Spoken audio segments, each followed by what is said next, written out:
Betting బ్యాచీలు మాత్రం 1వ తారీఖు కోసం చాలా సీరియస్గా ఎఫర్ట్ పెడుతున్నాయి. ప్రస్తుతం చూస్తే బెట్టింగులలో ఆంధ్రప్రదేశ్లో చాలా కీ బెట్టింగులు జరుగుతున్నాయి.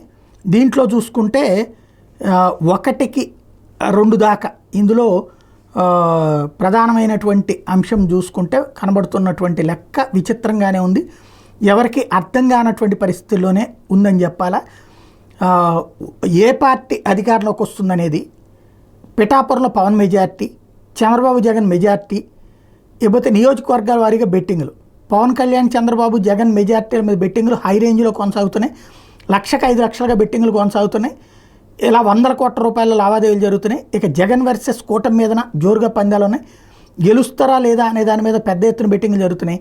4వ తారీఖు దాకా ఆగడం కంటే కూడా 1వ తారీఖునే, అంటే ఈ బెట్టింగుల బ్యాచ్ అంతా కూడా 1వ తారీఖు లెక్క చూసుకున్నాక ఇప్పటిదాకా అయితే వైసీపీ మీద పెద్దగా వేయట్లేదు ఎవరు. తెలుగుదేశం పార్టీ గెలుస్తుంది, కూటమి గెలుస్తుందని లెక్కలు వేస్తున్నారు. కాబట్టి 1వ తారీఖు తర్వాత ఎగ్జిట్ పోల్స్ తర్వాత ఏం జరుగుతుందో చూడాలి.